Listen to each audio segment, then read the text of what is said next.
Bem, boa noite a todos e a todas. Com enorme prazer que a gente apresenta mais um Cine PC para vocês.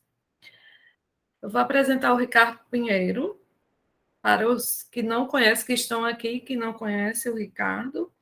Ele é psicanalista, membro associado à CLIO, Associação de Psicanálise, atualmente doutorando em psicologia pela Universidade Federal do Ceará, extensionista do Programa de Extensão Clínica, Estética e Política do Cuidado, vinculado ao UFC.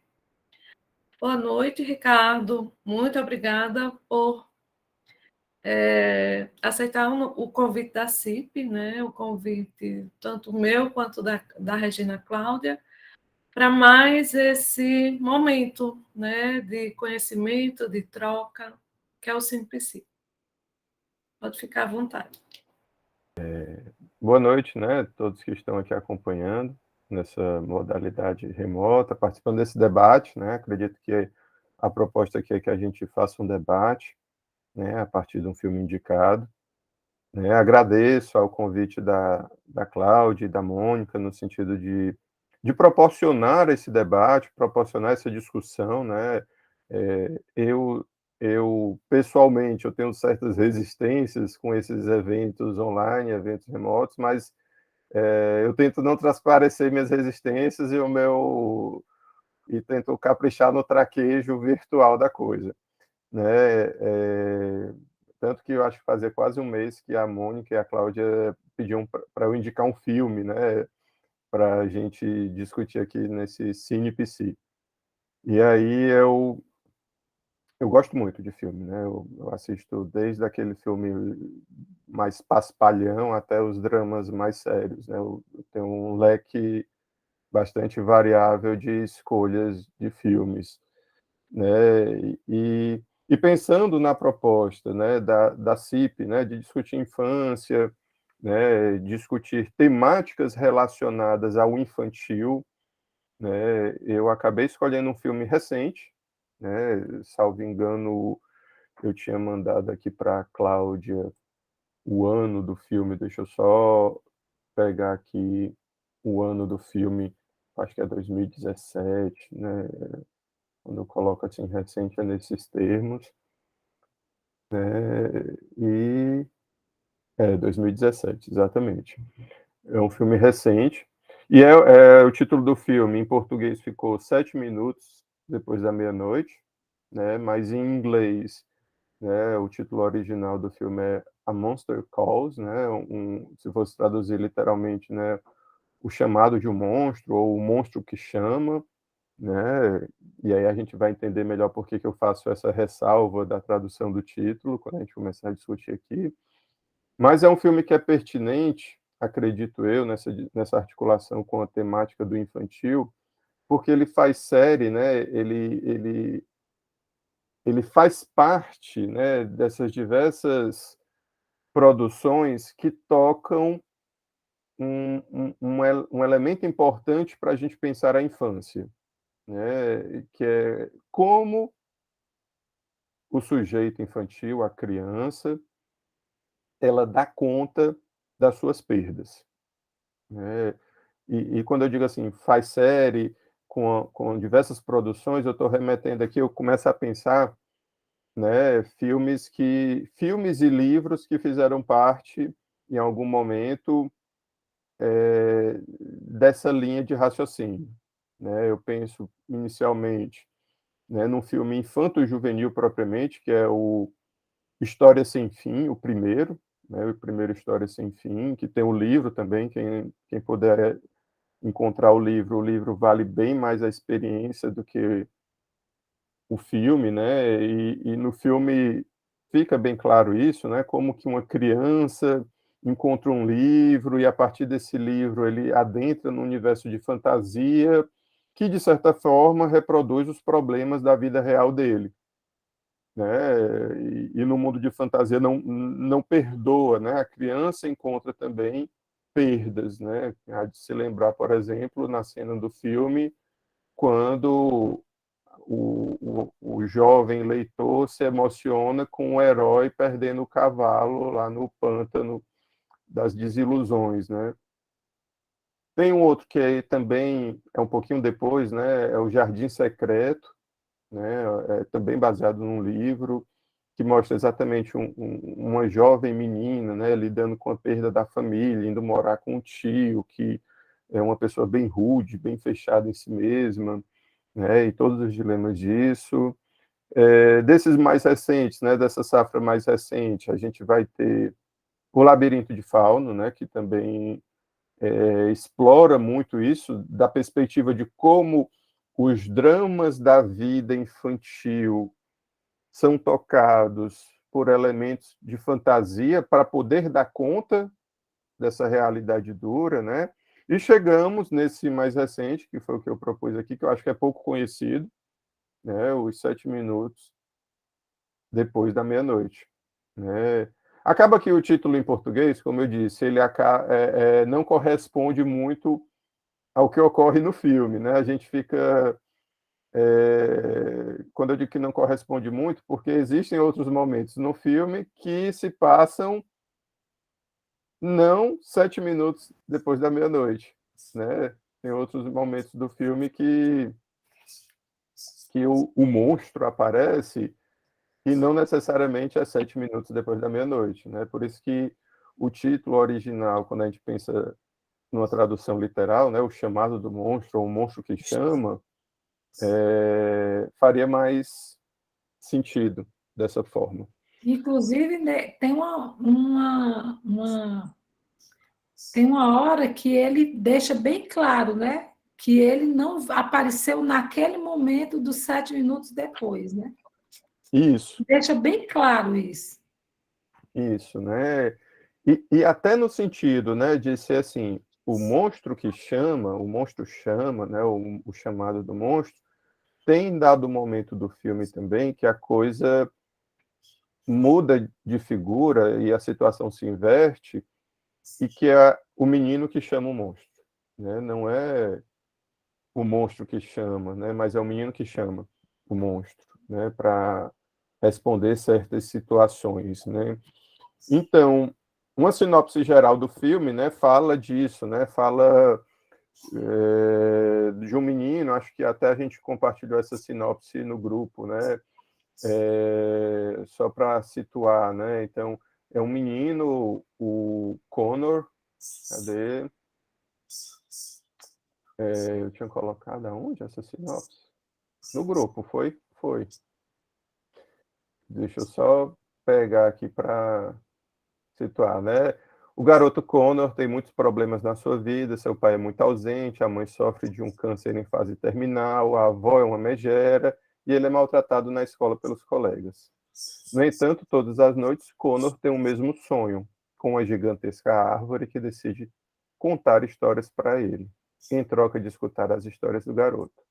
Embora as conversas com a árvore tenham consequências negativas na vida real, elas ajudam Connor a escapar das dificuldades por meio de um mundo das fantasias. É uma sinopse bem, assim, acaba entregando muitas coisas, né? Uma sinopse que acaba entregando muitas coisas e não ajuda, né? Eu acho que não cumpre o papel de uma sinopse, não atrai o espectador, né? Acaba sendo uma sinopse meio clichê, essa sinopse que está do filme. Bem Mas genérica, né? Bem genérica. bem genérica, exatamente, né? Assim, acaba entregando certos pontos, né? Porque acaba a gente já assumindo que a mãe do menino está num câncer, numa fase terminal, que é coisa que nós, enquanto telespectadores, né, nós, enquanto pessoas que estamos acompanhando a situação da perspectiva do menino, a gente não sabe, assim, sabe que a mãe está doente, sabe que a mãe está passando por um tratamento, e a gente vai supondo, né? Nós, como adultos que estamos assistindo, nós vamos supondo, é um câncer, ela está muito grave, ela não vai sobreviver, né? Mas eu acho que a experiência do diretor, né, do enredo do filme, do roteiro do filme, é nos colocar no papel da criança, né? No sentido da gente saber o que vai acontecer, mas ao mesmo tempo não saber ao certo, né? A gente sabe o que está acontecendo, mas isso se ilustra em alguns pontos do filme, que assim, que o menino olha pela fechadura, as conversas, ele olha com a porta entreaberta o que está acontecendo, e geralmente vem a avó ou vem algum funcionário do hospital e fecha a porta, literalmente, para que o menino não tenha acesso àquilo, né? Então, a gente fica muito nessa perspectiva, né? Tem acesso a quase tudo, né? Exatamente, né? Quase tudo.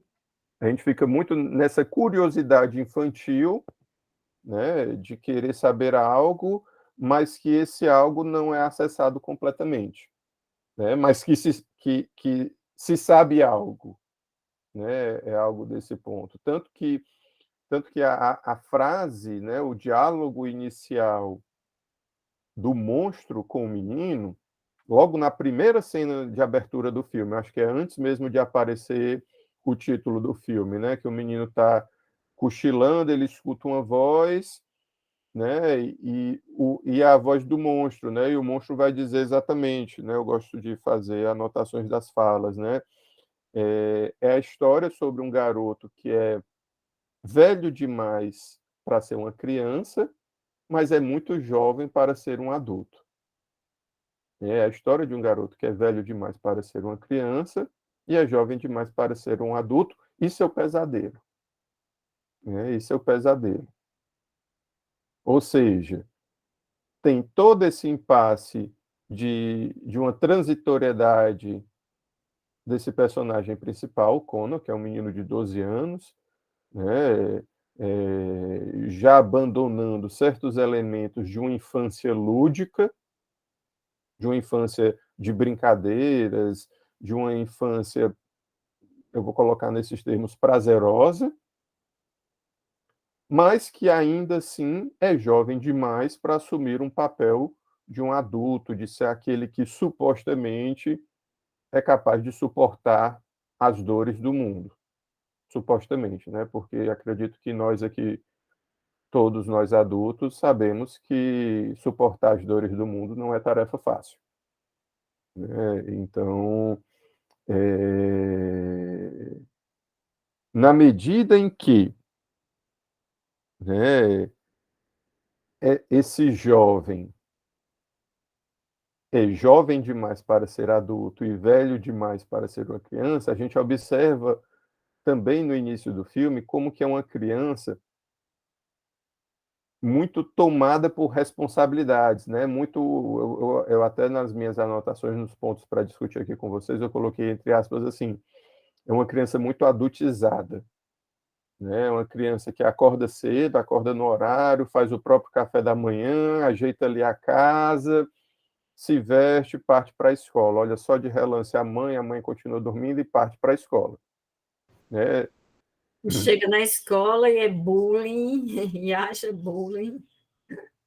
Só teve um momento. Ricardo, eu nem sei se pode interromper agora, só no Sim, final. a gente pode ir conversando, é um debate. Só teve um momento, eu não sei se vocês observaram, outro momento que eu não cheguei, na verdade, nem ver até o final. Mas só teve um momento que eu o vi como criança, e foi com o pai, que é muito ausente, num parque, só, né? E foram, assim, alguns... Só esse momento, que pelo menos no filme foi muito curto, e depois eles tiveram a conversa pesada. Mas só esse momento de criança, o restante foi só dor. Sim, sim.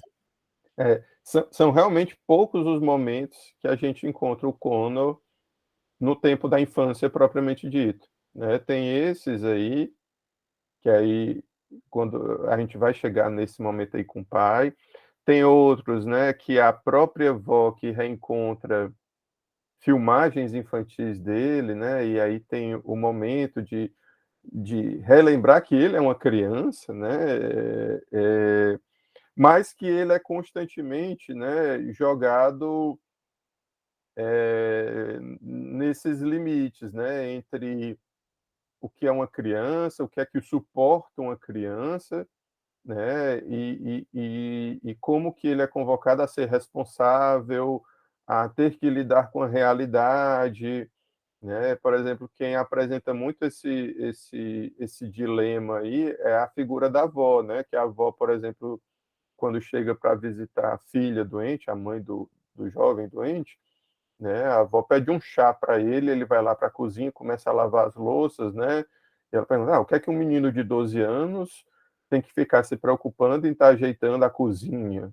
Né? Mas, ao mesmo tempo, a avó acredita que a mãe deveria conversar abertamente com o menino de 12 anos sobre a situação do adoecimento dela.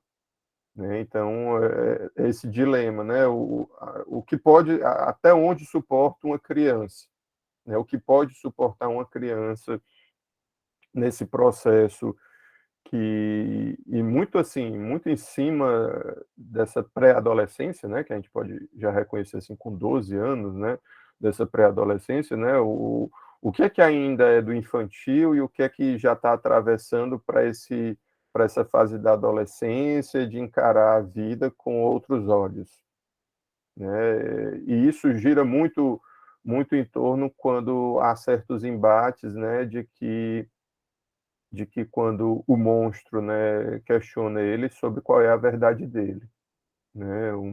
Há certos momentos no filme que o monstro, quando aparece, quer saber da verdade dele, né, da verdade do menino.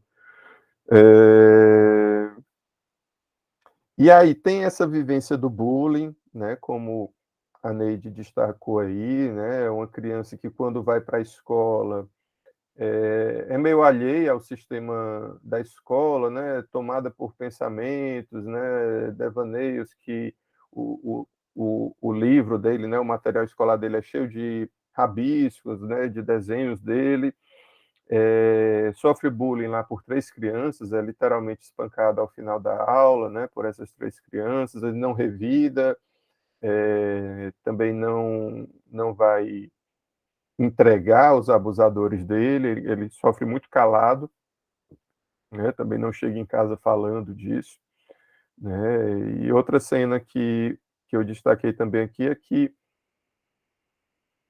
algo que está presente no filme todo, né? Quando a gente começa a perceber que a mãe, nós, quando eu estou dizendo nós como telespectadores, não leitores da sinopse clichê, né? Nós enquanto telespectadores, nós observamos isso, né? Que a mãe está doente, né? Que a mãe está no processo de fragilização com a doença, né? E da janela do quarto do menino, a vista que ele tem é a vista de um cemitério, né? A janela do quarto dele aponta para um cemitério. É um cemitério que tem uma árvore gigantesca lá, um teixo, né? Como coloca, né? Então, na mirada que ele faz a esse cemitério é que o monstro ganha vida, né? Tanto que o monstro começa a aparecer para o Connor exatamente nos momentos em que ele está naquele estado de sonolência, né, no seu quarto e geralmente fitando o cemitério e tentando desenhar algo, né? Então começa com um som, depois vai ganhando realmente formas, né? E é sempre nesses momentos que está na casa do Connor, é nesse sentido da direção da janela que aponta para o cemitério, né? Então já é algo que se anuncia aí no filme essa temática da morte, né? E nesse sentido, né, quando o monstro aparece, né, o menino toma um espanto e o monstro meio que é jocoso com o menino, né? Por que que você não corre para sua mãe? Né? E quando o monstro faz esse questionamento, o menino, a gente até, por isso assim, eu gosto muito de pensar na perspectiva do personagem, né? E não da gente enquanto telespectador onisciente, porque a gente não está sabendo tudo, a gente está ali acompanhando exatamente a história do menino. E quando o monstro pergunta, por que que você não corre para sua mãe? O menino corre, só que ele corre para fechar a porta, né? Não vou correr, não tenho medo de você. No sentido meio que ele faz o movimento para proteger a mãe, o menino. E enfrentar o monstro que ameaça, né, que ameaça ele, que faz isso, né, porque você não corre para sua mãe. O menino diz, eu não tenho medo de você. Né? E aí o monstro, ele lança a proposta bem enigmática para o menino. Eu fico pensando num paralelo com a teoria psicanalítica, né? Como que o enigma está presente desde da noção freudiana de complexo de Édipo, né? O resgate que Freud faz do Édipo, da história edipiana, e que, tal qual o Édipo, né, o enigma que a esfinge faz ao Édipo, acaba remetendo a uma verdade que Édipo pode suportar. Né? E até que ponto Édipo pode suportar isso? Né? O drama edípico é todo de uma verdade que ele sabe sem saber e que ele sofre as consequências do saber sem saber. Né?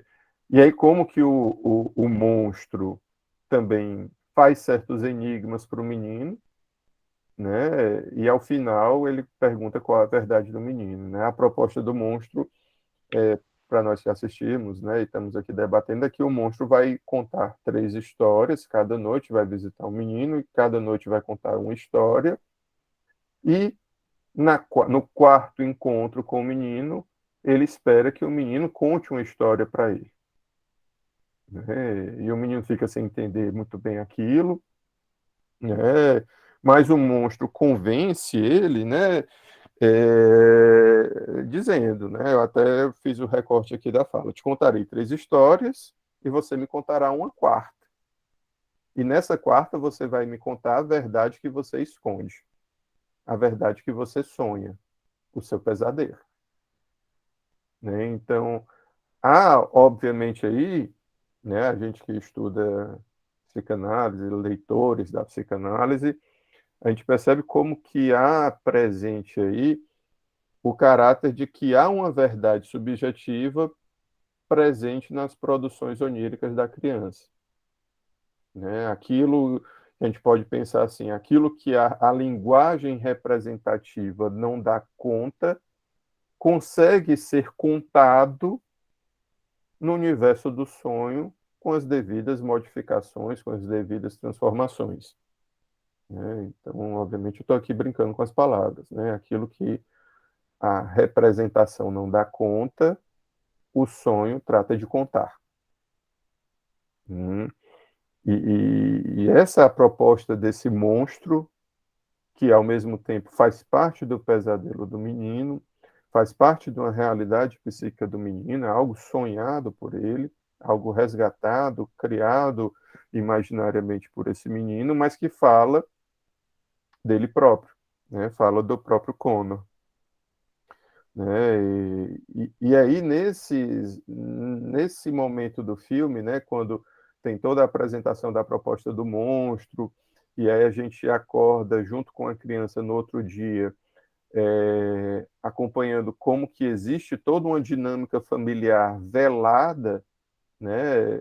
Aparece no outro dia a avó desse menino na casa do menino, a avó cuidando da mãe do menino, né? Que está doente, tentando convencer a mãe do menino a falar algo para o menino, né? E você tem que tomar uma decisão, fica aquela conversa, o menino na cozinha lavando os pratos, preparando o chá, e a conversa no outro na sala da avó com a mãe, né? Você tem que preparar o Connor, como é que o Connor vai morar em outro país com uma mulher estranha, é melhor que ele more comigo, e o menino olhando de relance aquela conversa, né? Então é aquela coisa assim que existe algo na dinâmica familiar que a criança sabe, mas é velado, né? É o segredo de alcova, né? Então é aquilo que as crianças, dentro das suas dinâmicas familiares, presenciam sem estar presentes. Vou colocar também brincando com a palavra aqui, presenciam sem estar presente, ou de outra maneira, sofrem os efeitos dessa dinâmica familiar de alguma forma, né? Então, como que o Connor ele acaba sabendo de elementos dessa dinâmica familiar toda, né? Dessas discussões da mãe com a avó, da avó com o pai, da mãe com o pai, sempre à margem da história, né? Ou ele está num cômodo diferente, a porta está entreaberta, ou é o buraco da fechadura, ou são vozes que ele escuta no outro cômodo, né? Então ele fica sabendo desses elementos meio que de forma alheia, mas ele sabe de algo, né? Mas ele nunca chega a confrontar esse algo que ele sabe, né? Ele nunca chega a confrontar, de dizer assim, eu sei que minha mãe está passando por isso, eu não quero morar lá, eu queria ficar com minha mãe. Ele não chega em nenhum momento ainda nessa história do filme nesse sentido, né? Não chega nessa confrontação. E aí então, né, chega a noite, né, 7 minutos depois da meia-noite, né, o relógio fica marcando esses momentos, né, e chega o monstro com a proposta da primeira história, né, e aí é como se não, né, eu vou fazer uma interpretação da coisa, né, as histórias têm relações geralmente com cenas vivenciadas anteriormente pelo menino, né? Então, assim, tem essa vó nessa cena que fala que o menino tem que tomar certas atitudes, tem que conversar com a mãe, tem que saber de algo, né? E aí, na noite, o monstro chega para contar uma história de como o monstro surgiu e como o monstro derrotou uma rainha megera, né? Então, é como se o monstro estivesse levando a gente pelo caminho da fantasia, eu vou colocar assim, uma fantasia positiva, né? Uma fantasia contos de fadas, né?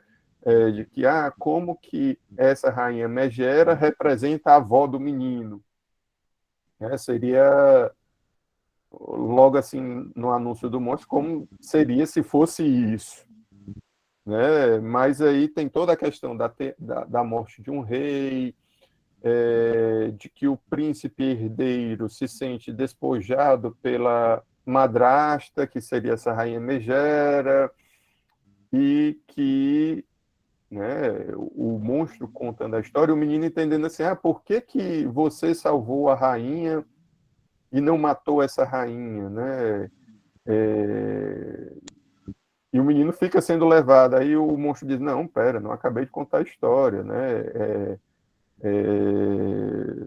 Nem sempre, aí tem uma frase do monstro que diz assim, nem sempre há um mocinho, nem sempre há um vilão nessa primeira história, né? Porque acaba que o príncipe tenta culpabilizar a rainha, mas a rainha não tinha culpa, a rainha acaba tendo que ser salva pelo monstro para fugir, né? E o menino fica sem entender muito bem isso, né? Por que que essa rainha não foi punida pela morte do rei? Por que que o príncipe, então, que era o culpado por tentar culpabilizar a rainha, não foi punido?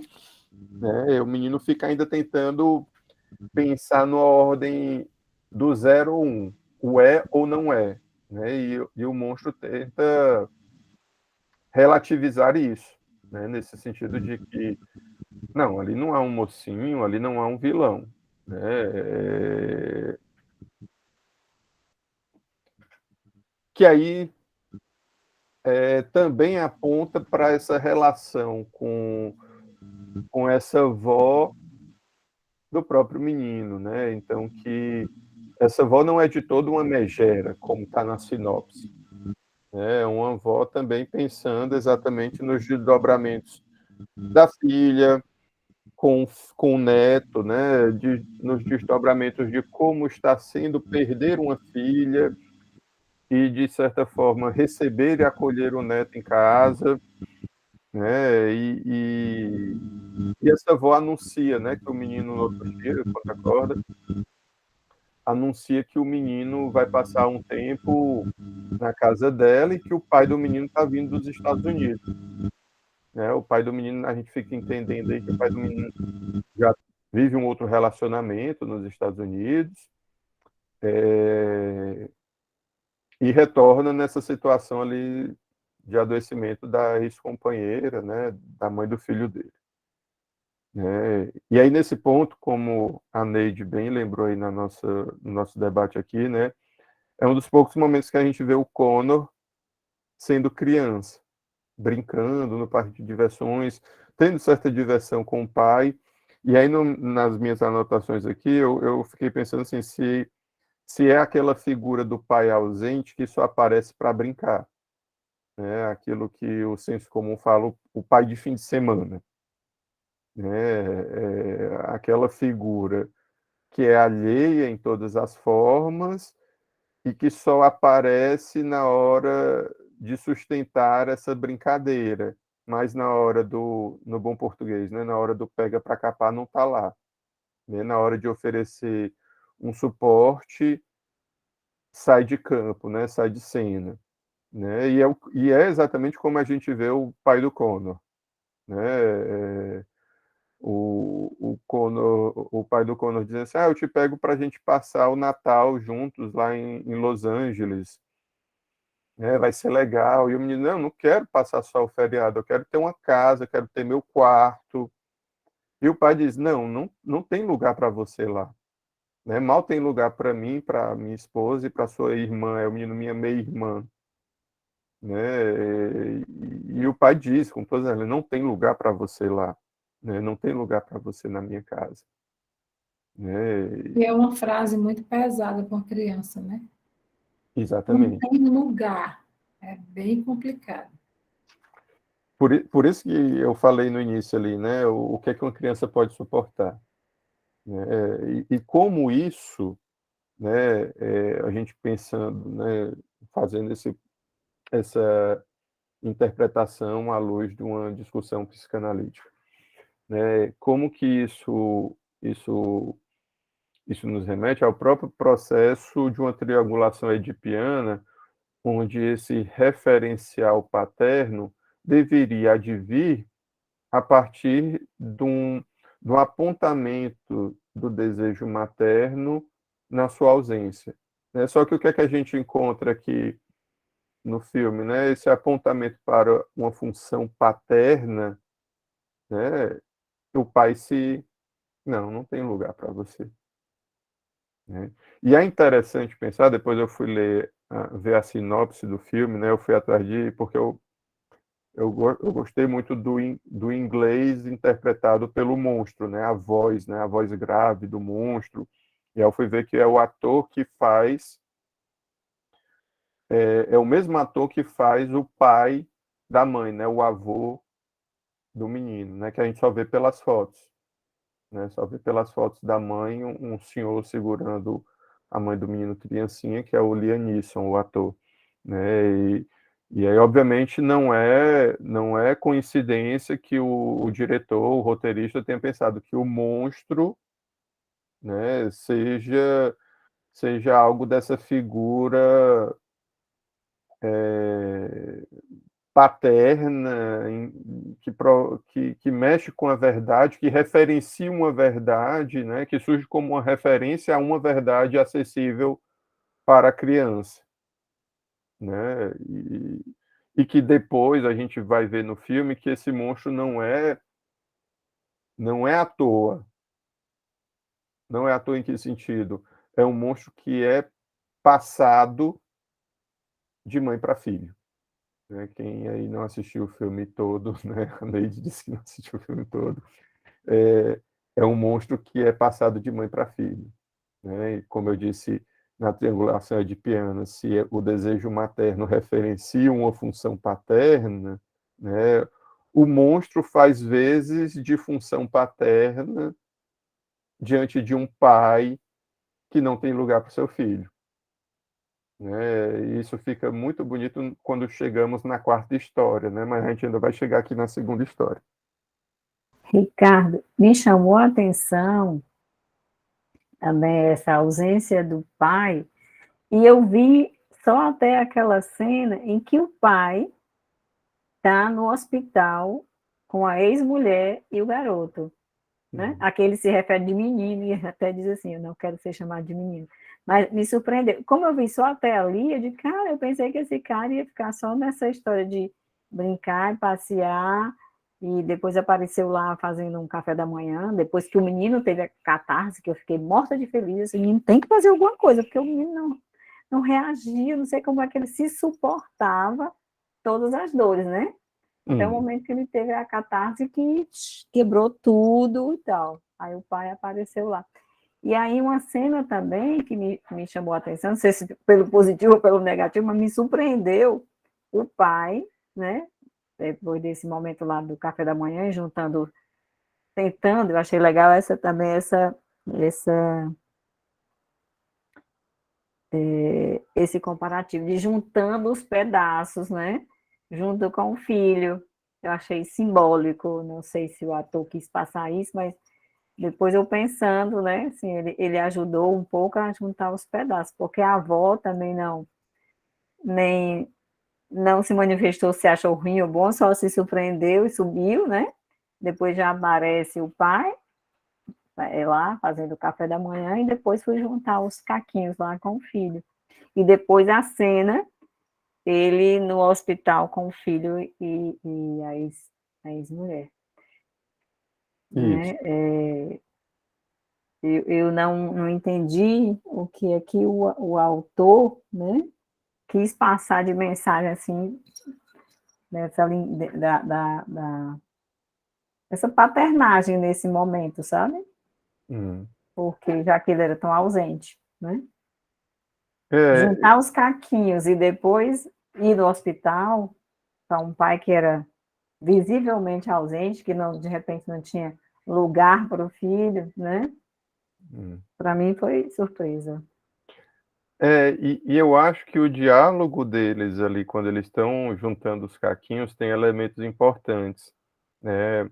Mas a gente vai chegar lá, né? Então, assim, na medida em que a avó anuncia que esse pai vem, né? E que esse pai é o brincalhão, na noite que o pai brinca com ele, mas diz que não tem lugar, o, o sonho vem, o monstro vem e vai contar a segunda história.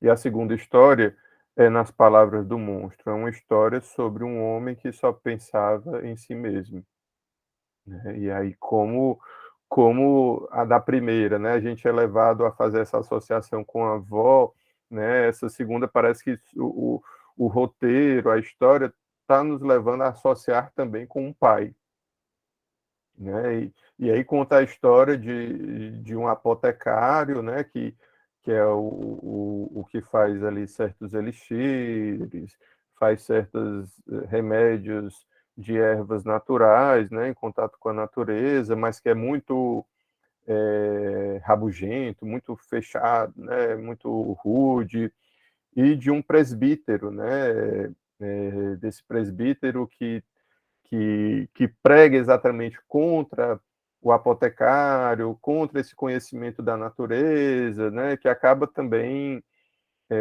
colocando a população, né, contra esse apotecário, mas que na hora que as filhas ficam doentes, o presbítero, o homem de fé, recorre ao apotecário. E aí o apotecário pergunta assim, você na hora não quis deixar que eu cortasse uma árvore para fazer os remédios, mas agora você quer, né? Ele, eu seria capaz de tudo para você salvar minhas filhas. Aí ele, se você é capaz de tudo para salvar de tudo para que eu salve suas filhas não têm salvação, né? E aí o monstro coloca, né, que o homem que pensava em si mesmo, né, o homem egoísta que pensava em si mesmo, era muito o apotecário, né? O apotecário não, perdão, o presbítero, né? Como o homem de fé sem fé, né? E aí o monstro decide então destruir a casa do presbítero e o menino começa a vibrar, né? Com a destruição da casa, né? E a gente percebe como que nessa vibração da destruição da casa remete à própria agressividade do menino, né? Quando aí corta a cena lá de que quem está quebrando a casa é o menino, né? Destruindo lá a sala de certas relíquias da avó, né? Aquela casa bem de vó mesmo, né? Cheia de bibelôs, cheia de penduricalhos, cheia de cristais, e o menino está destruindo tudo, né? Destruindo tudo. Aí chega o menino, está suado, ofegante de ter destruído tudo, a avó olha, a avó termina de quebrar lá alguma coisa, e a avó sai de cena, né? Junta as coisas e se manda. O menino ainda procura essa avó, né? E na cena seguinte é essa cena que a Neide disse, né? O pai chega, faz um café da manhã, né? E é que tá, tem uma sutileza nessa cena que o pai, ele é como assim, ele começa a juntar os cacos das coisas, mas ele para quando, olha o que eu encontrei aqui, a caixa de um tesouro perdido, né? Os DVDs do Connor com 5 anos de idade, né? Os DVD, as filmagens infantis do Connor, e ele diz, foi na época que eu me separei da sua mãe, e ela me mandava essas filmagens, né? E o menino pergunta, mas por que vocês se separaram? Por que vocês se separaram?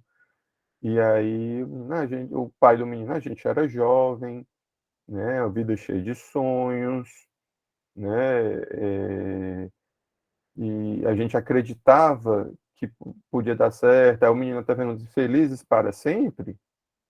Aí o pai, não foi feliz para sempre. A vida tem dessas, né? Não é feliz para sempre, é mais para uma bagunça para sempre, né? Tem isso, né? Aí eu acho que assim, esse é um dos diálogos sinceros, né, que esse pai tem com esse menino, para além da brincadeira. E eu Né? achei bacana também, porque foi um momento que o Conan foi buscar a história dele, que parece que ele não sabia, né? Isso. Era uma coisa também velada, né? Isso, exatamente, né?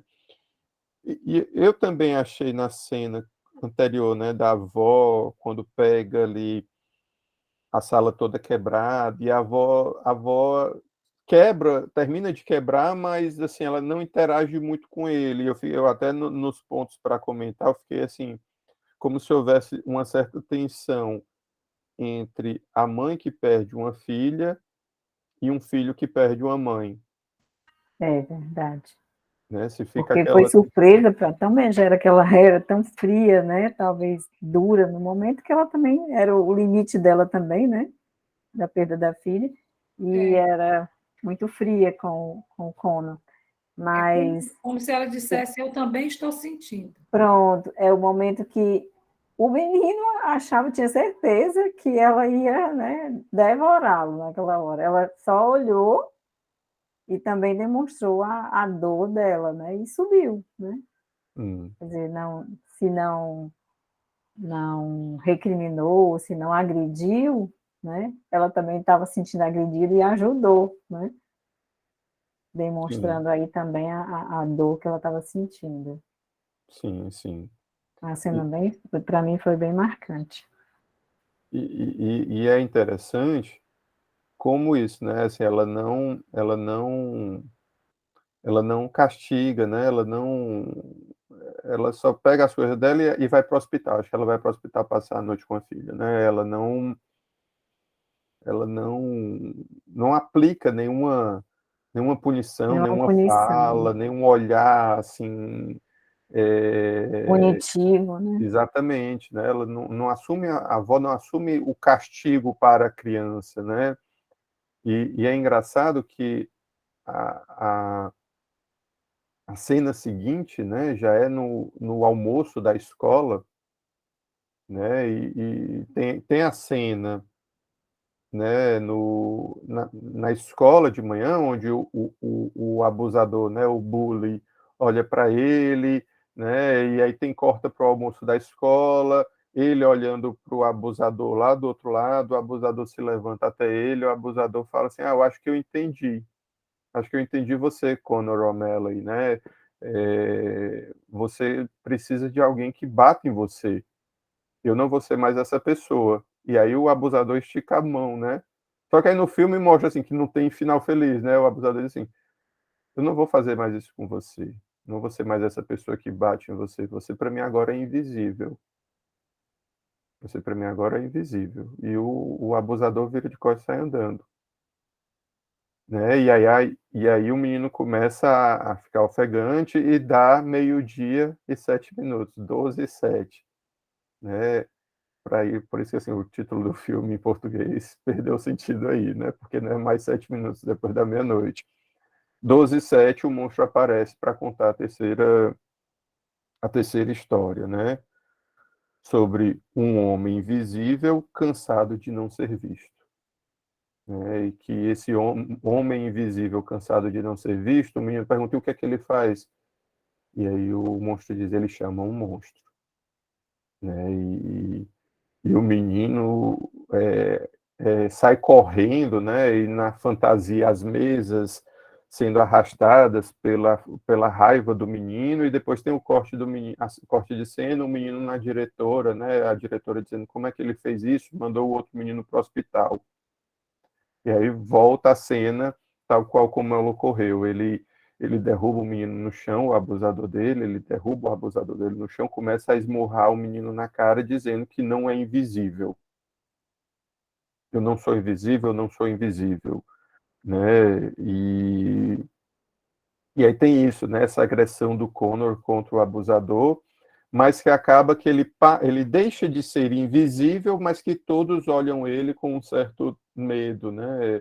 A professora decide também não punir ele pergunta assim, você não vai me punir? E a professora, a coordenadora, como que eu, na função de professora, posso te punir na situação que você está? Né? Você vai ficar na escola, nós vamos conversar sobre isso um dia. Né? Como se ele esperasse essa punição que não vem, né? Então, assim, tem a punição da avó que não vem, tem a punição dessa diretora que não vem, né? E que a punição A que do ele pai também. a do A do pai, né? ele pergunta na manhã seguinte, né? Quando o pai vê a cena na sala, ele pergunta, você não vai me punir? Ela faz exatamente essa pergunta. Uhum. Então, E aí parece também como que ele aguentar o bullying calado, as agressões que ele sofria calado, fala dessa experiência que ele tinha de uma certa punição, né? Dele se colocar, né, como a vítima, ele se colocar entre aspas, tá, pessoal? Ele se colocar como a vítima do bullying, que sofre calado, mas que não entrega seus abusadores, que não revida com seus abusadores, né? Como se aquela agressão tivesse sentido de punição para ele.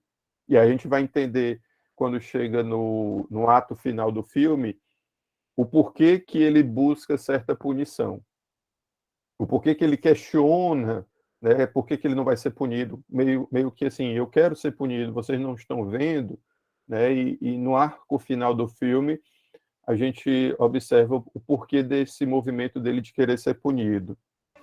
Isso eu é não vi aí o final. Busca mesmo, né? Uma interdição aí, uma lei, sei lá, essa punição como forma de uma lei, né?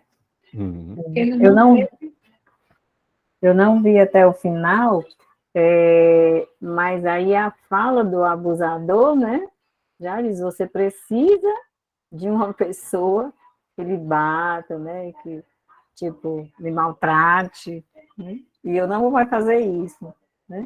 Então, Sim. aí já fica bem nítido que ele precisa disso. Mas como eu não cheguei até o final, Ricardo, eu ouvi a sua fala. Amanhã eu termino de ver. E aí, né, obviamente, o Conan vai para casa sem essa punição. A gente observa o próprio Connor, por exemplo, assim, o pai ele inicia ali, mas não ajuda muito. Quem termina juntando todos os cacos de casa é ele, né? Ele junta os móveis quebrados, bota tudo em saco, bota tudo para fora sozinho, o Connor, né? O pai guarda as coisas no carro e diz que vai voltar depois, e ele pergunta se não der tempo, né? E o pai se volta para os Estados Unidos, né? O pai dele volta para Los Angeles, ele fica lá tendo que aguentar a barra sozinho, né? Não é um pai parece, né? Parece ser um pai quem o Connor não pode realmente contar, né? Um pai que, na hora, como eu falei, né, no bom português, que na hora do pega para capar, tira o dele da reta, sai de cena. E aí, no hospital, com a avó, né, o Connor parece ter que lidar com a proximidade da morte da mãe, né? Ele olha, mais uma vez, ele olha pela porta entreaberta, a avó e uma enfermeira trocando a blusa da mãe, e as costas da mãe, assim, a mãe bem magra, as costas com os hematomas, né? E aí ele sai correndo, né? O Connor sai correndo, né? E corre pela cidade, passa pela casa dele e vai bater lá no cemitério, né? E lá no cemitério ele se encosta lá no freixo, no teixo, grita para o monstro aparecer, o monstro aparece, né? Ele chama o monstro aparece, eles têm umas discussões, né? E ele dizendo muito desiludido, muito chateado com o monstro, que pensava que o monstro fosse curar a mãe dele, né? Você me enganou, pensei que você fosse curar a minha mãe, você me conta essas histórias sem sentido, por que que você não cura a minha mãe? E o monstro diz, eu não vim curar sua mãe, eu vim curar você. Eu vim para curar você. Daí, nas minhas anotações aqui, eu fiz uma associação no sentido da importância, dentro do pensamento infantil, né, dessa representação psíquica possível que dê conta, delimite a uma certa angústia impossível. É toda discussão que Freud, por exemplo, realiza em Inibição, Sintoma e Angústia, o texto de 1926, né, dessa possibilidade que nós temos de representar em cima daquilo que nos angustia. E nessa representação, a tentativa de dar conta dessa angústia, né? De dar conta dessa angústia não no sentido absoluto, perfeito, 100% eficiente, mas a possibilidade de dar conta, uma conta possível dessa angústia. É aquilo que, por exemplo, estaria em 1920 na brincadeira do Fordá, na aquisição da capacidade de representar algo pela sua ausência, né? E que Freud considera ali no Fordá, né, no Além do Princípio do Prazer, como um grande processo civilizatório humano, né? Então, como que essa capacidade do monstro, né, como uma criação subjetiva do menino para um processo de cura, né, de representar algo da perda dessa mãe, surge como essa representação possível diante da angústia. É, seria como se fosse, seria como, por exemplo, pensarmos, né, o trabalho psíquico que o pequeno Hans faz ao tentar delimitar a fobia dele de animais para sustentar, né, as fragilidades que ele observa do pai, né, dada aí as devidas diferenças dos casos, mas fazendo o link, né, fazendo a associação por essa capacidade de representar. Exatamente, tem esse filme também, bem lembrado, Onde Vivem os Monstros, que também é de um livro infantil, né? E aí o monstro, nesse momento, né, que diz eu vim para curar você, o monstro cobra a quarta história do menino. Né? E o menino, que história? O que é que você quer? E o monstro insiste, eu quero o seu pesadelo. Né? E, e, e aí no filme tem isso, né, de que o monstro começa a cobrar esse pesadelo, e aí o menino parece se deparar com o real da morte da mãe, né, da iminência da morte da mãe, e na medida que o monstro cobra isso, né, tem uma cena que fica em silêncio, né, o menino fica em silêncio, para todos os sons do filme, né, fica um silêncio. Né? Na medida em que o monstro cobra a verdade do menino, cobra esse pesadelo que fala a verdade do menino, a cena fica toda silenciosa, não tem nenhum som. Fala exatamente disso, de um certo vazio de significado, né? E quando o menino parece alcançar a verdade dele, o monstro diz assim: eu preciso que você fale, você precisa falar a sua verdade para que você viva, né? E o menino solta um grito, né? Eu queria que isso acabasse logo. Isso acabasse logo, assim, eu queria que minha mãe não sofresse tanto, eu queria que ela morresse logo, né? Eu não suporto vê-la morrer, eu queria que isso acabasse logo, é a fala do menino. E aí o monstro dá aquela apaziguada, né? Tem a cena que o menino está num penhasco e o monstro cobrando a verdade dele, o monstro ampara o menino quando ele fala a verdade, né? O monstro carrega o menino nas mãos, né? Acolhe, né? No sentido de acolher. Exatamente, né? O monstro dá essa referência de uma verdade que precisa ser dita, e quando o menino constrói essa referência, o monstro ampara, né? Dá um amparo, dá um suporte. E na medida em que o monstro ampara, e quando o menino revela essa verdade, o menino diz assim: eu mereço ser punido. Mereço ser punido. Por que que você não me pune? Né? A mesma questão que ele havia feito para o pai, havia feito para a diretora, tem essa relação com a mãe, né? E o monstro tem uma fala muito bonita nessa hora, né? O monstro diz: humanos são feras complicadas, né? Vocês creem em mentiras confortáveis, embora saibam a verdade dolorosa que torna essas mentiras necessárias, né? Que aí essa fala do monstro me remeteu a uma frase do Freud, naquele estilo bem poético dele, que está lá no Inibição, Sintoma e Angústia. Freud escreve: ao cantar na escuridão, o andarilho nega seu medo, mas nem por isso enxerga mais claro. Né? Então, como que o menino, né, nesse paradoxo de saber que a morte da mãe está iminente, faz todo um movimento de não querer saber daquilo que ele sabe, mas sabendo que a morte da mãe está iminente, o que ele deseja, e ele deseja nessa expressão de verdade dele, assim, eu quero que ela morra logo, que eu não aguento ver ela sofrendo no leito de morte, eu queria que ela morresse logo, só que é uma verdade dura demais para ele suportar, né? E que parece que isso tem relação com as punições que ele procura. Por eu desejar que minha mãe morra logo, que minha mãe não sofra, eu mereço ser punido.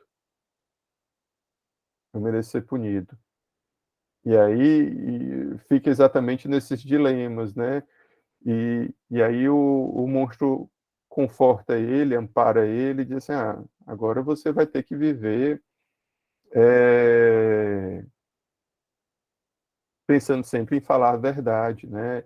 E aí o menino: só isso? E aí o monstro dá como se fosse uma risada de canto assim de boca: você acha simples só falar a verdade? Né?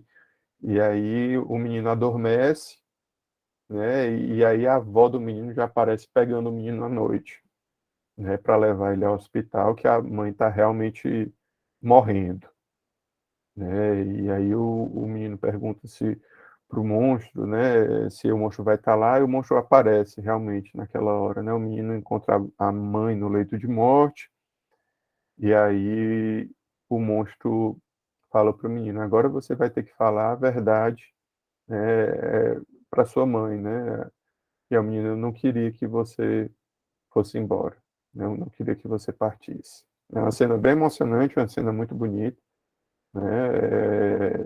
E antes disso, tem um certo encontro dele com a avó dentro daquele Sim, carro, né? Que sim, também, para mim, ficou muito forte. sim, que é exatamente, era outro ponto que eu tinha destacado aqui, né? Que a avó diz para o menino que o que eles têm em comum é a filha dela, né? E a mãe dele, e eles se abraçam, né? Como se quem acolhesse ali, quem estivesse ali também para acolher ele, fosse essa avó, né? Não foi o pai que voltou para os Estados Unidos, né? Foi a avó ficou ali com ele, aguentando o rojão de perder a filha, enquanto o neto está perdendo a mãe, né?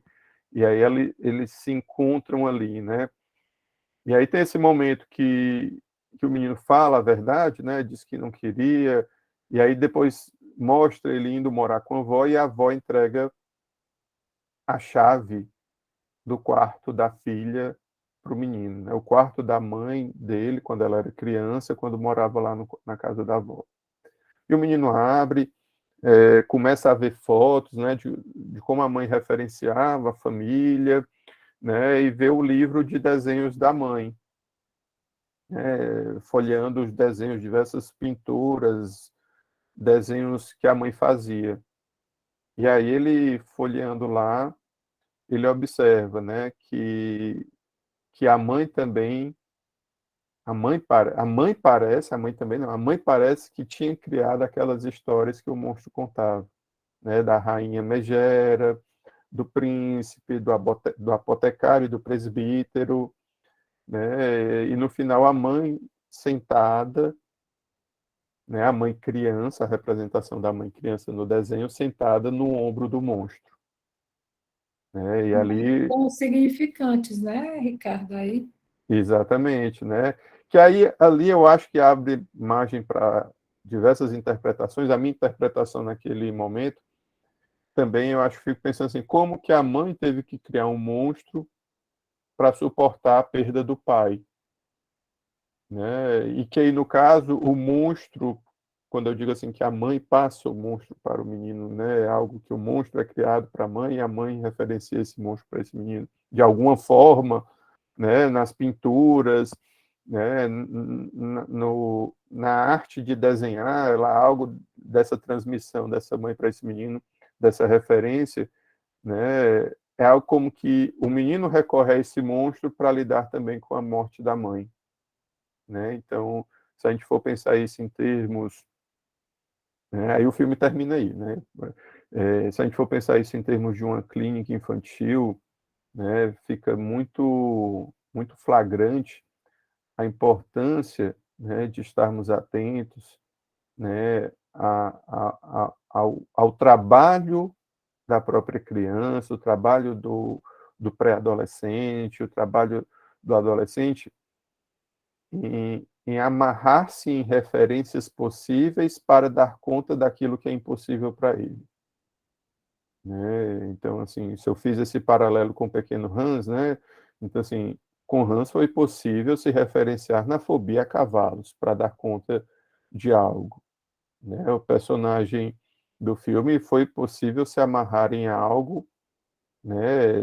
Do monstro que vem contar histórias enigmáticas e cobra dele uma verdade nos sonhos para poder dar conta de algo, né? Se a gente fosse pensar nos outros filmes que eu indiquei no início, né? O Jardim Secreto, a menina se referencia, se esforça no trabalho de revitalizar um jardim que a mãe dela havia cultivado, né?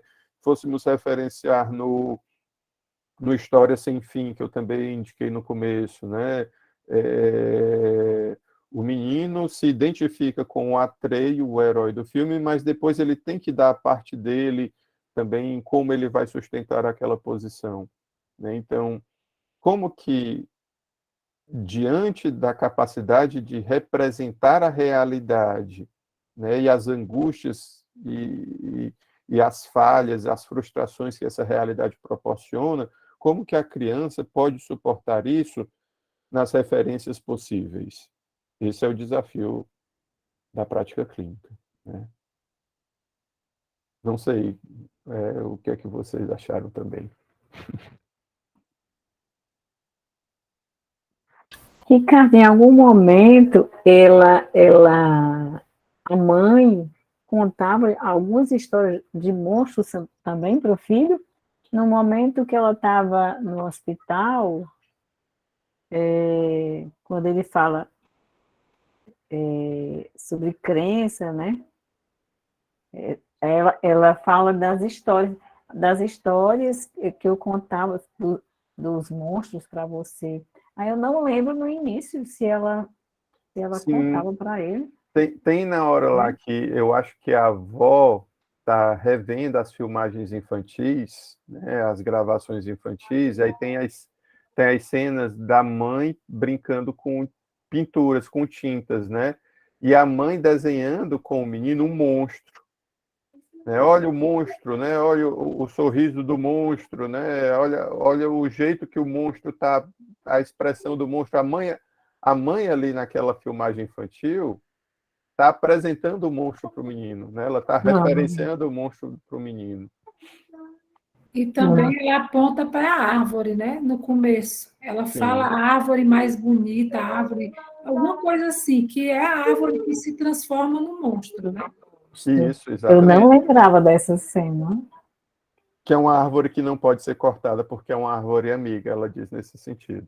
É, exatamente isso. Pronto, e ela fala essa mesma coisa no Não pode ser hospital.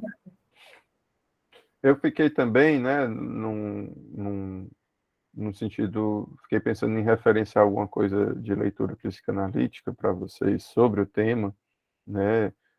Fica aí a referência, né, que tem esse livro aqui da editora Agalman, né? Vivência da morte e do luto na infância e adolescência, recortes psicanalíticos, né? Não sei Por se vai incrível aparecer. que pareça, foi a indicação da CIP hoje. Ah, A Eu nem vivência da... vi. é a Deixa... vivência da morte e do Ah, luto na infância e adolescência, recortes psicanalíticos. Depois eu posso mandar uma foto da capa do livro no Tá grupo. hoje foi a então coloca indicação no da chat. CIP. Hoje foi a indicação de leitura lá no Instagram da CIP, foi esse livro. Ótimo, não há E coincidências a nesse gente caso. nem tinha conversado sobre isso. Ótimo, não há coincidências nesse caso. As sintonias. Jung chamaria de sincronias. É de quê? Sincronias. Ah, tá. Sim. Então é isso, pessoal, né? Também o monstro me lembrou muito o Absolem de Alice. Uhum, Eu fazia o tempo todo essa ligação. Quando o monstro falava com o Absolem, a lagartinha, né? sim. Do filme de Alice. Que eu acho que tem esse mesmo arquétipo de um personagem que ele causa uma angústia, mas uma angústia instigadora da pessoa em produzir algo, né? Então, a lagarta lá que joga enigmas para Alice e o monstro que vem com essas histórias enigmáticas para o Connor, né? Então, tem muito disso, né? Que é como se o enigma proporcionasse os personagens a construir algo e não somente, né, a cair num poço sem fundo de angústia. Oi, Amélia. Eu queria também falar sobre um filme que tem uma pegada até mais séria nessa questão, que é o Labirinto do Fauno também, né? E aí eu também queria articular justamente isso com o brincar, que muitas vezes a gente recebe na clínica, que existem muitas respostas, um material muito extenso apenas do brincar, que muitas vezes a gente também subestima, né, muito isso, que o menino tá inventando coisa e tudo mais. E aí quando a gente vê dessa forma teatral, imagética mesmo, a gente consegue ver a complexidade que existe no simples brincar, que eu acho isso incrível. Pois é, É uma forma artística, né? O isso. brincar, eu comparo muito a criança, quando está brincando, a um artista que transforma uma coisa em outra coisa. E aí, o Freud já falava isso, né? Que a criança, quando. Sublimaçãozinha. Exato, até no Fordar mesmo, né? Sim. Né? Transformar uma coisa em outra coisa. E até o Labirinto de Fauno foi o que eu referenciei, né? São os dois filmes mais contemporâneos que se prestam a fazer isso, né? Como que a tragédia vivenciada na infância, ela se articula com a capacidade infantil de fantasiar, né? Para suportar, né? Suportar, no caso do Connor, né? A iminência da morte da mãe, que também no caso lá da Laura, eu acho que é a personagem do Labirinto de Fauno, né, ela também suporta, né, o processo de adoecimento da mãe, um padrasto violento, o contexto de guerra, né, e que ela suporta ali, como pode suportar com o universo fantasioso ali criado pelo Guilherme Del Toro, né, que é o diretor do Labirinto do Fauno, né, o Guilherme Del Toro mas que tem esses paralelos, né, como que no caso do Labirinto de Fauno, né, eu acho que fica mais evidente essa coisa lúdica, né, de ela realmente adentrar, a criança realmente adentrar num conto de fadas, né, e é exatamente isso que a gente observa na clínica infantil quando a criança topa brincar, né, a gente adentra na brincadeira da criança no sentido de reconhecer ali uma história contada a partir da brincadeira, né? A criança cria uma ficção, uma narrativa a partir da brincadeira, a partir para dar conta dos elementos da sua realidade, né? Então, evidentemente, o brincar tem essa função inicial nessa representação da realidade, né? Então, há de se pensar nisso e não reduzir, não menosprezar esse aspecto clínico, né? A Lartenia destacou aqui também, os amigos imaginários, tem isso também, né?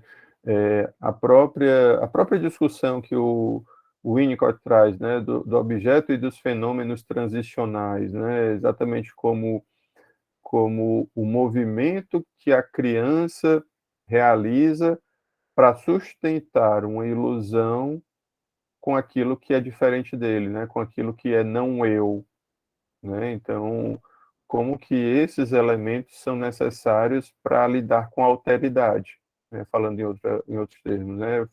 Para lidar com a alteridade.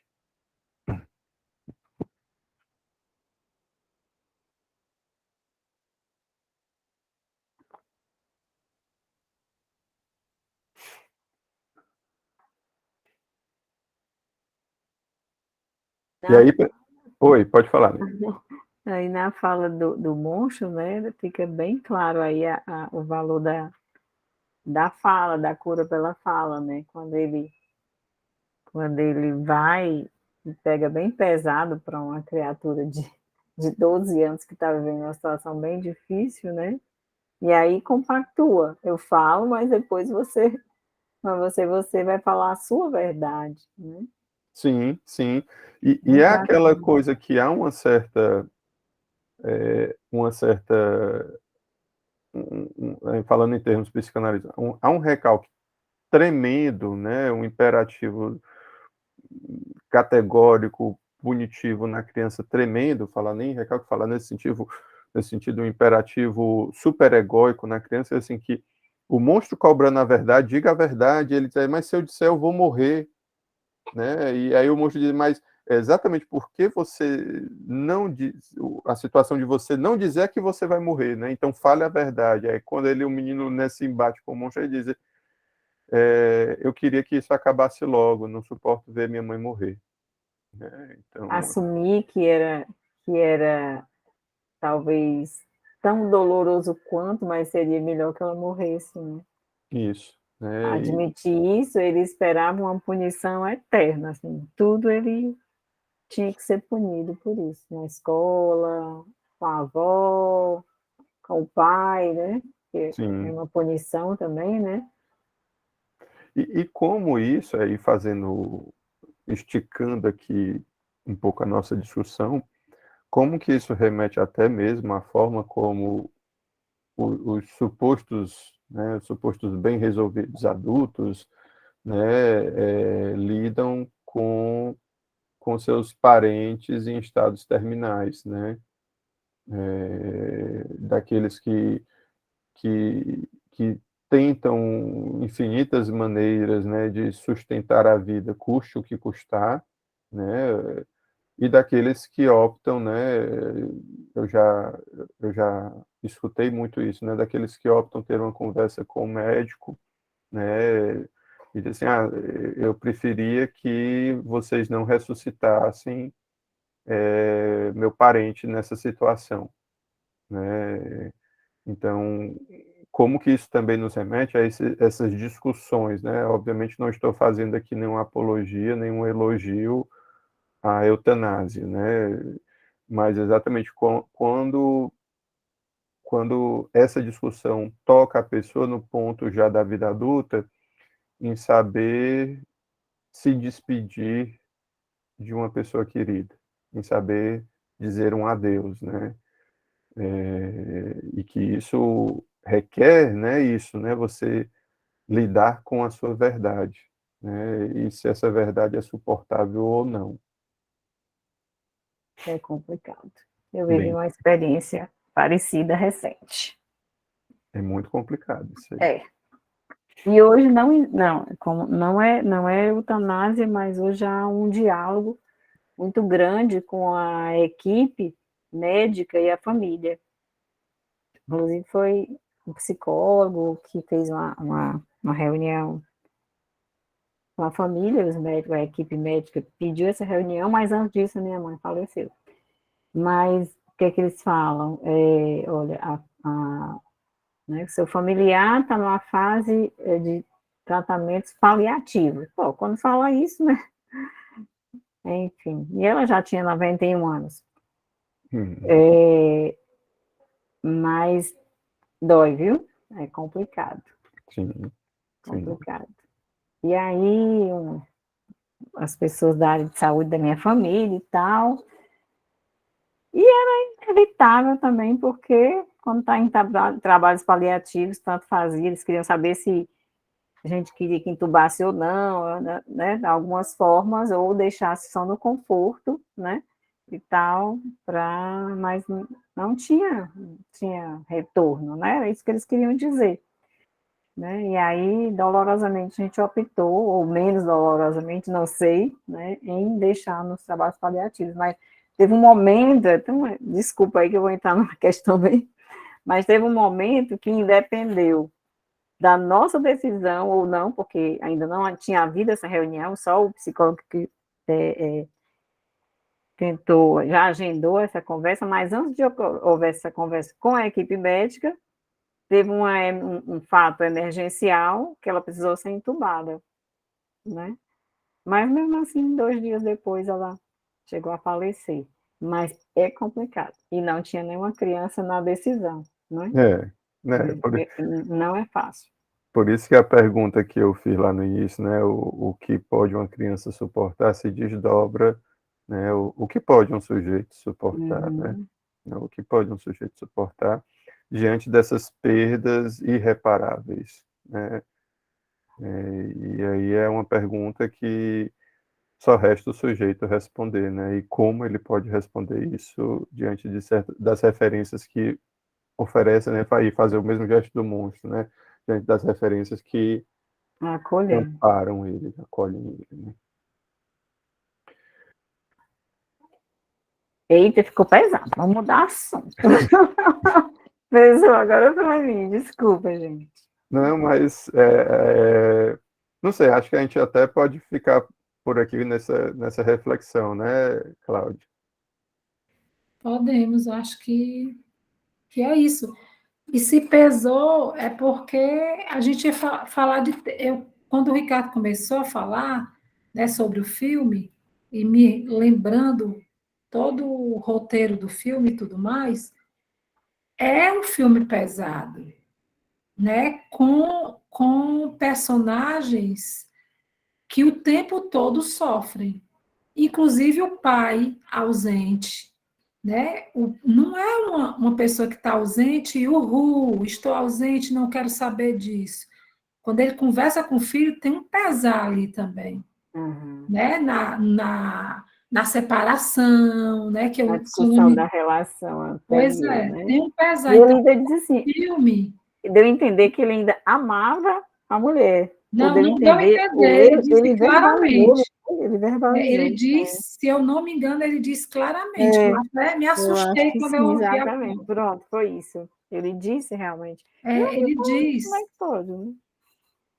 Então, é um filme que tem um pesar grande, né? Porque o primeiro tema da morte é um tema que a gente é aquela história, todo mundo sabe que vai chegar para todo mundo, mas que é algo que não é fácil, que é pesado, né? Então, é isso mesmo. Os personagens são personagens que eram todos com um grande pesar,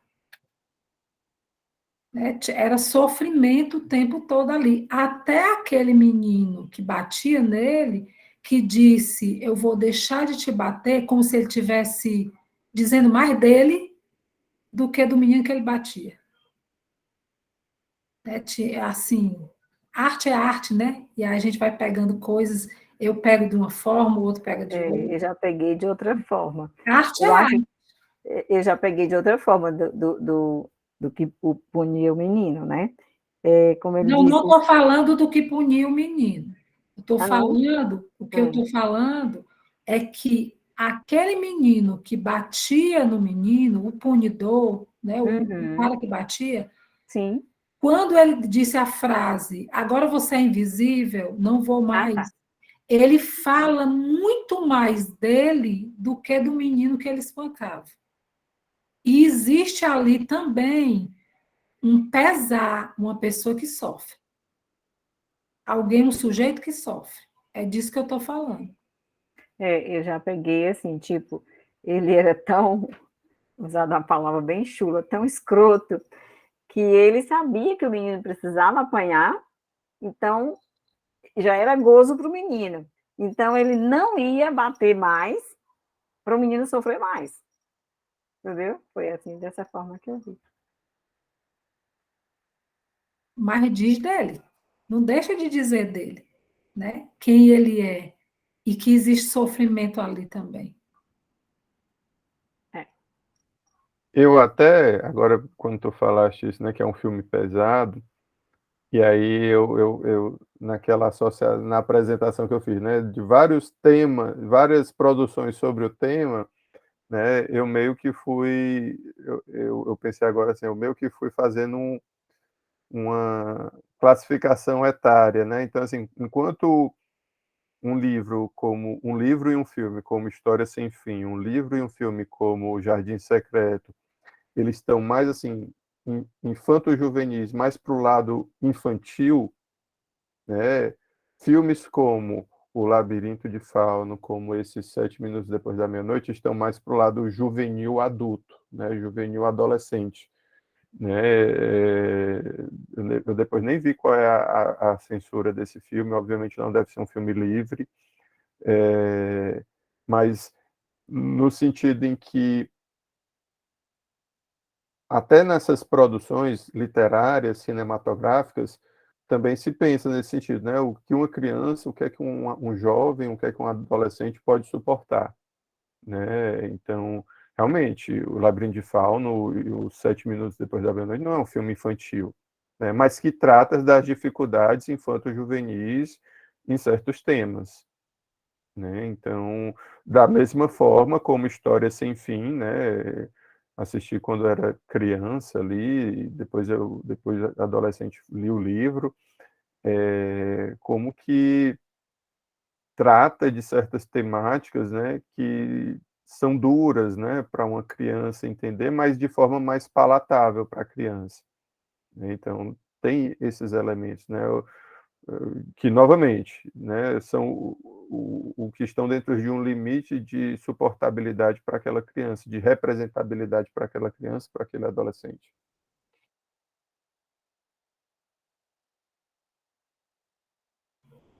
Pois, Ricardo, muito obrigada, viu, por ter aceito o nosso convite. Foi muito bom estar aqui com você e com todas, na verdade, né, todas, que estão aqui, né, que resolveram aceitar o convite de estar aqui numa noite de quarta-feira, falando de cinema e psicanálise, que esse é o intuito do SimPC. E só tenho que te agradecer, Ricardo. Mais uma vez está conosco. E até a próxima, né? A gente vai anunciando aí os próximos, tá bom, gente? Agradecer aqui o Ricardo e essa serenidade dele aqui para esse tema, né?